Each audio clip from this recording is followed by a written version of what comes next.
असलम ने धड़कते दिल के साथ दुल्हन का घूंघट उठाया। घूंघट के उठते ही उसके अरमानों पर पानी फिर गया था। असलम ने फौरन घूंघट गिरा दिया। अपनी दुल्हन को देखकर असलम का दिमाग भन्ना गया था। वह उसे अपने ख्वाबों की शहजादी के बजाय किसी भुतहा फिल्म की हीरोइन लग रही थी।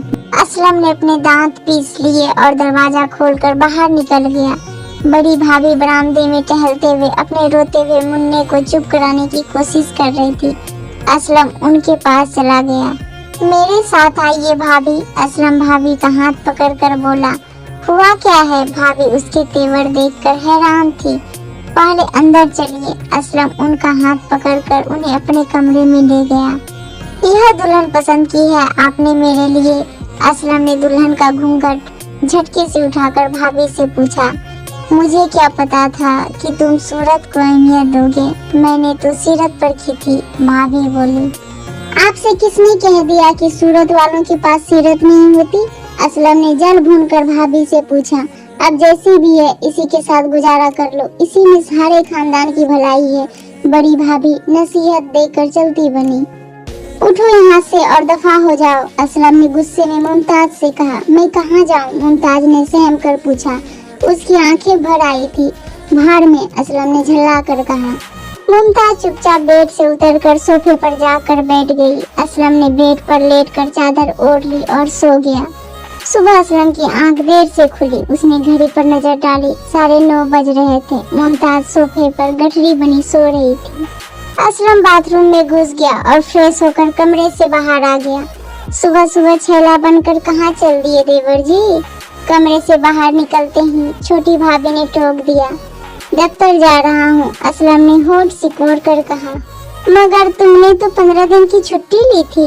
अब मुझे छुट्टी की जरूरत महसूस नहीं हो रही। दफ्तर में भी सभी असलम को देखकर हैरान थे, मगर उसके गुस्से मिजाज को देखते हुए किसी ने उससे कुछ नहीं पूछा। शाम को असलम थका हारा दफ्तर से घर आया तो मुमताज सजी धजी हाथ में पानी का गिलास पकड़े उसके सामने खड़ी थी। मुझे प्यास नहीं है और तुम मेरे सामने मत आया करो। असलम ने बेहद नफरत से कहा। जी कहकर मुमताज चुपचाप सामने से हट गई। और सुनो, तुमने जो चेहरे पर रंग रोगन किया है इसे फौरन धो दो। मैं पहले ही तुमसे बहुत डरा हुआ हूँ, मुझे और डराने की जरूरत नहीं है। हो सके तो अपना नाम भी बदल डालो। यह तुम पर सूट नहीं करता। असलम ने मुमताज की बदसूरती पर ताना कसा। मुमताज चुपचाप आंसू पीते हुए कमरे से बाहर निकल गई। इसके बाद मुमताज ने खुद को पूरी तरह से घर के कामों में मसरूफ कर लिया।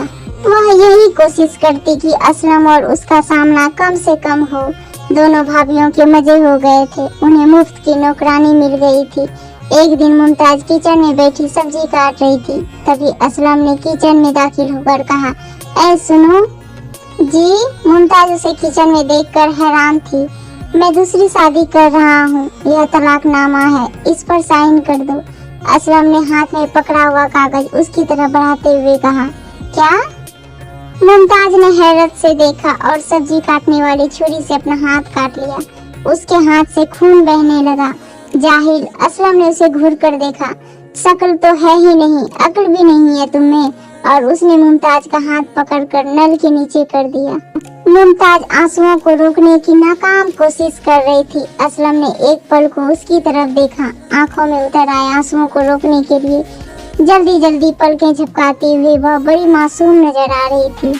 असलम उसे गौर से देखने लगा। पहली बार वह उसे अच्छी लगी थी। वह उसका हाथ छोड़कर अपने कमरे में चला गया। बेड पर लेटकर वह देर तक उसी के बारे में सोचता रहा। आखिर इस लड़की का कसूर क्या है? सिर्फ इतना कि यह खूबसूरत नहीं है, लेकिन इसका दिल तो खूबसूरत है। पहली बार असलम को अपनी गलती का एहसास हुआ था। उसने तलाकनामा फाड़कर डस्टबिन में डाल दिया। असलम वापस किचन में चला आया। मुमताज किचन की सफाई कर रही थी। छोड़ो यह सब और आओ मेरे साथ। असलम पहली बार मुमताज से बेहद प्यार से बोला। जी बस जरा सा काम है। मुमताज उसके बदले मिजाज को देखकर हैरान थी। कोई जरूरत नहीं है तुम्हें नौकरों की तरह सारा दिन काम करने की। असलम किचन में दाखिल होती छोटी भाभी को देखकर बोला। असलम मुमताज की बाह पकड़कर अपने कमरे में ले आया। बैठो यहाँ। उसे बेड पर बिठाकर असलम बोला और खुद उसके कदमों में बैठ गया। मुमताज, मैं तुम्हारा अपराधी हूँ, मुझे तुम जो चाहे सजा दे सकती हो। मैं खूबसूरत चेहरे का तलबगार था, मगर अब मैंने जान लिया है कि जिंदगी को खूबसूरत बनाने के लिए खूबसूरत चेहरे की नहीं बल्कि खूबसूरत दिल की जरूरत होती है। प्लीज मुझे माफ कर दो। आप मेरे शौहर हैं, माफी मांगकर आप मुझे शर्मिंदा ना करें। सुबह का भूला अगर शाम को वापस आ जाए तो उसे भूला नहीं कहते। मुमताज बोली, थैंक्स मुमताज, तुम बहुत अच्छी हो। असलम प्यार से बोला, अच्छे तो आप हैं जो मुझ जैसी बदसूरत लड़की को भी अपना रहे हैं। कहकर मुमताज ने हाथों में अपना चेहरा छिपा लिया और रोने लगी। पगली, आज रोने का नहीं हंसने का दिन है। आंसुओं को अब हमेशा के लिए गुड बाय कह दो। अब मैं तुम्हें हमेशा मुस्कुराते देखना चाहता हूँ, और खबरदार जो अब कभी खुद को बदसूरत कहा। मेरी नजरों में तुम दुनिया की सबसे हसीन लड़की हो। ऐसा कहकर असलम ने मुमताज को अपने सीने से लगा लिया। मुमताज सोचने लगी, अंधेरी रात कितनी भी लंबी क्यों ना हो, मगर उसके बाद सुबह जरूर होती है।